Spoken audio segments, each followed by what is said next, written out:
Alaska, where nature still holds the highest authority.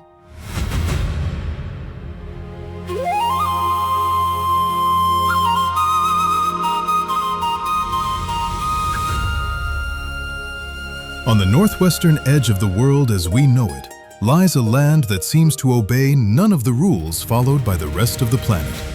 A place too vast to be understood through numbers on a map alone. A place where distance is measured not in kilometers, but in hours of flight over snow-covered mountains, frozen seas, and valleys untouched by human footprints. This is Alaska. Seen from above, Alaska feels less like a state of the United States and more like a forgotten continent. Its territory is so immense that it could swallow several European countries combined. And yet, across this enormous land, there are regions where brown bears outnumber the people who live there. Here, small aircraft serve the role of buses. Villages scattered along the coastline can only be reached by boat or propeller plane. Some communities endure winters that last longer than summer itself. And there are places where cell phone signals, highways, and city lights have never become part of everyday life. But what truly makes Alaska different is not its isolation. What makes it extraordinary is that nature still has the final say. Humans have built pipelines across permafrost.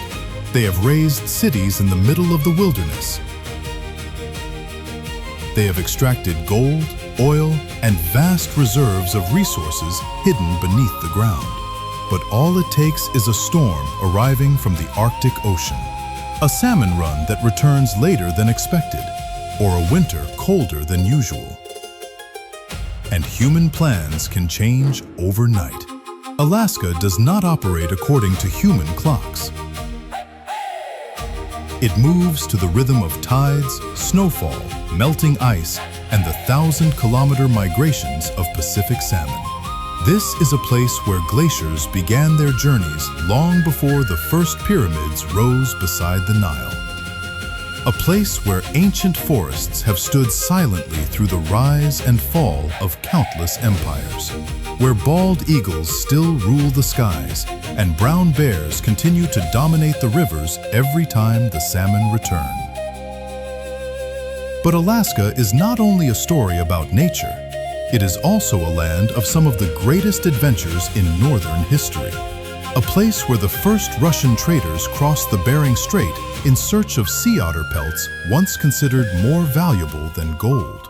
A land that ignited gold rushes so powerful that tens of thousands of people were willing to risk everything in pursuit of fortune at the edge of the world. And the homeland of indigenous communities that learned to survive in ice and snow thousands of years ago, long before the flags of empires appeared on the horizon. In today's journey, we will enter some of the largest temperate rainforests on Earth. Travel through fjords where colossal glaciers continue their endless descent into the sea. Cross towns built upon the golden dreams of the 19th century and continue northward to the point where the last roads disappear into the tundra stretching all the way to the Arctic Ocean, only to discover that Alaska was never a place where humanity truly conquered nature. Quite the opposite. It was nature that quietly shaped every story, every settlement, and every destiny on this land. And perhaps that is why nearly everyone who leaves Alaska carries away the same feeling, that they have not merely visited a place, but have briefly stepped into a version of Earth as it existed before humanity learned how to change it.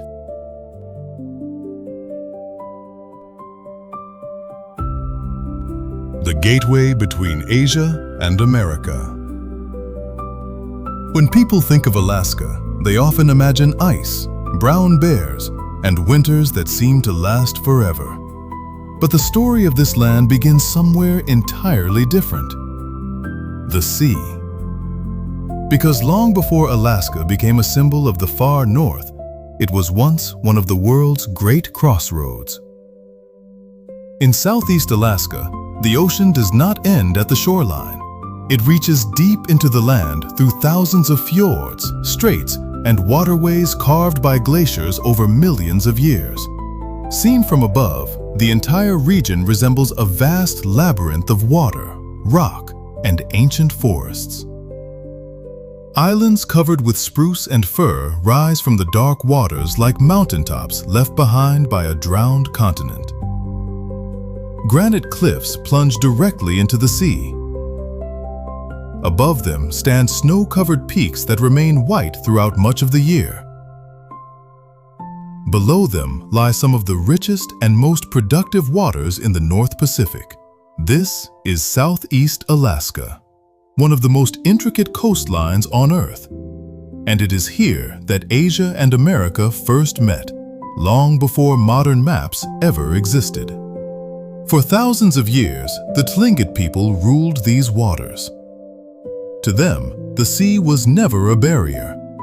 It was a bridge.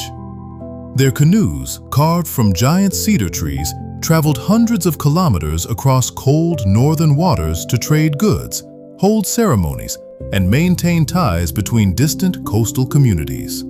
They understood the tides the way farmers understand the seasons. They read the winds as if reading a map. And they knew exactly when the salmon would return to each river and stream along the coast. Here, knowledge of nature was not simply a skill.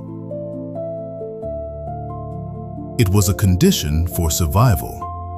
Then, during the 18th century, another world began to appear on the horizon, not from the east, as many might expect, but from the west.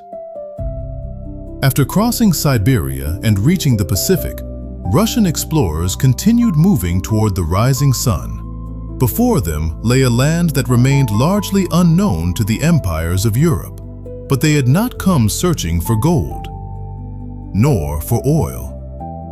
What drew them here was a small creature living among the coastal kelp forests, the sea otter. Its thick fur was considered one of the most valuable pelts in the world at the time. In the markets of Russia, China, and Europe, a single high-quality sea otter pelt could be worth months or even years of income for an ordinary worker. People called it the soft gold of the Pacific, and it was this soft gold that pulled merchants, sailors, and explorers across more than 10,000 kilometers of ocean and ice toward Alaska. Within only a few decades, this remote land became the center of a vast trading network stretching from Kamchatka and Siberia to Alaska and all the way to Guangzhou in southern China. This was the moment Alaska became part of a global story. A land positioned at the edge of the map, yet connected to 3 continents. On one side were indigenous communities that had lived in harmony with nature for thousands of years. On the other were empires entering an age of expansion driven by trade, territory, and military power. These 2 worlds met along Alaska's mist-covered shores, sometimes through exchange, sometimes through conflict, and sometimes through wars whose traces remain visible even today. In the city of Sitka, the green onion domes of Russian Orthodox churches still rise above forests and snow-covered mountains. Many places across Alaska still carry the names of Russian explorers who passed through these waters more than 2 centuries ago. In some coastal communities, words of Russian origin continue to survive alongside indigenous languages, like fragments of memory preserved from another era. Perhaps that is what makes Alaska different from the rest of the United States. This is not simply North America's last frontier. It is also a meeting point of civilizations, empires, and entirely different ways of understanding the natural world. And perhaps because it has stood between so many worlds, Alaska has never truly belonged to anyone. Because after all the expeditions, the gold rushes, and the dreams of conquest, the only things that have endured longer than all of them are the oceans, the forests, and the glaciers that stood here long before humanity ever arrived.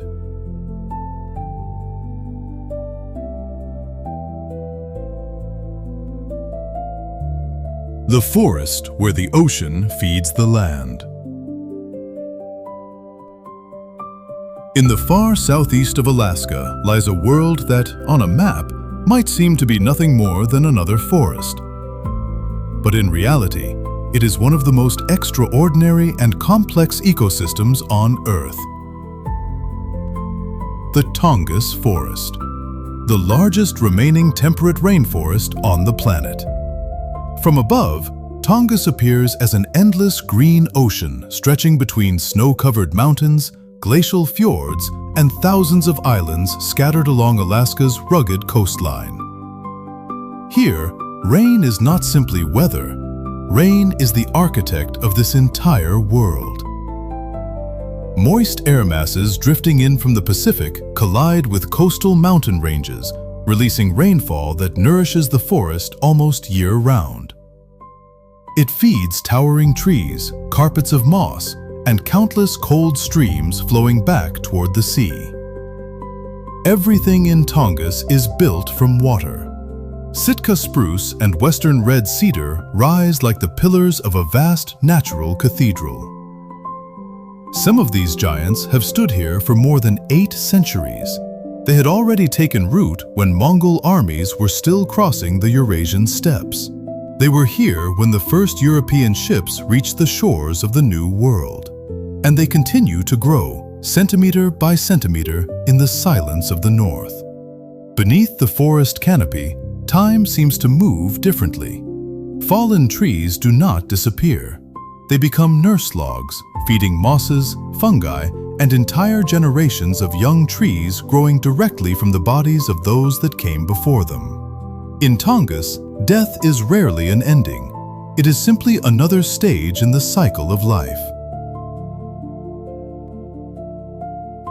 But what truly makes this forest unique is not the trees. It is the ocean. Every summer, millions of Pacific salmon begin one of the greatest migrations in the natural world. After spending years in the open ocean, they return to the exact rivers where they were born. No maps, no landmarks, no visible guide. Only an astonishing navigational ability that science still struggles to fully explain. They fight their way upstream through powerful currents. They leap over rocks. They launch themselves over waterfalls many times their own body length. This is not a journey for survival. It is a journey to complete a life cycle and begin another. And along these rivers, the largest inhabitants of Tongass are already waiting. Coastal brown bears. For them, the salmon season determines the fate of the entire year. An adult bear can consume more than 30 kilograms of fish in a single day, building the reserves needed to survive the long northern winter ahead. But the story does not end at the riverbank. After catching their prey, the bears often carry the fish deep into the forest to feed. What remains of the salmon slowly decomposes, returning to the soil the nutrients they carried from the ocean. Nitrogen, phosphorus, marine minerals. Over time, these nutrients are absorbed by the roots of trees and become part of trunks, branches, and leaves that may stand for centuries. Scientists have discovered chemical traces of Pacific salmon inside Sitka spruce trees growing kilometers away from the coastline, which means that part of the ocean is literally living inside the forest. In Tongass, the sea does not end at the shoreline.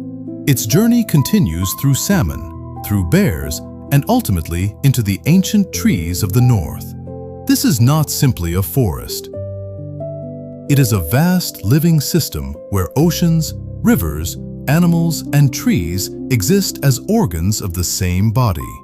A cycle that has continued uninterrupted for thousands of years.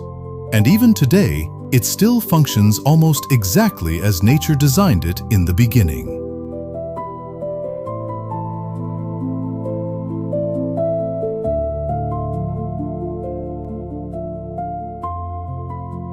The glaciers that never stop moving. first glance, glaciers appear completely motionless. But that is only an illusion created by time. In reality, they are moving. Slowly, silently, relentlessly. Every year, millions of tons of ice continue their journey from snow-covered plateaus deep within Alaska's interior. Under the immense weight of their own mass, they press into granite valleys and begin a voyage that can last thousands of years on its way toward the sea. Some of the ice visible today was formed from snowfall that reached the Earth when the Roman Empire still existed. Some layers preserve ancient air bubbles trapped inside them tens of thousands of years ago. They are, in many ways, libraries of the Earth's climate. Each layer of ice is a page of history. Each band of deep blue is a chapter from the planet's past. Then suddenly, a thunderous crack echoes across the valley. A section of glacier breaks away from an ice wall, towering dozens of meters above the water and crashes into the sea below. Enormous icebergs drift silently across the surface like mountains set adrift. Above them, bald eagles circle in the cold northern wind. Beneath the water, harbor seal mothers guide their pups onto floating ice, using these frozen platforms as safe nurseries far from the killer whales hunting offshore. In Alaska, even melting becomes part of life. These glaciers are not frozen monuments to the past. They are living rivers of ice. They carve valleys, shape coastlines, feed rivers and forests, and sustain entire ecosystems stretching from mountain peaks to the open ocean. Yet today, Alaska's glaciers are telling another story as well, one of change. Many glaciers across the state are retreating faster than at any point since modern observations began. Places where travelers in the early 20th century could touch the ice from the roadside are now separated from it by lakes, forests, and bare rock.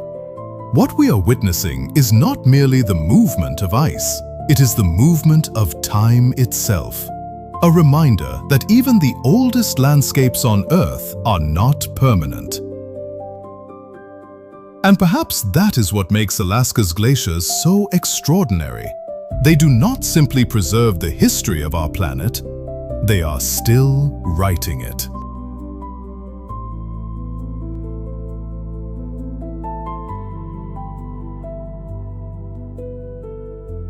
The farther north you travel in Alaska, the more the familiar world begins to fade away. The last spruce forests fall behind.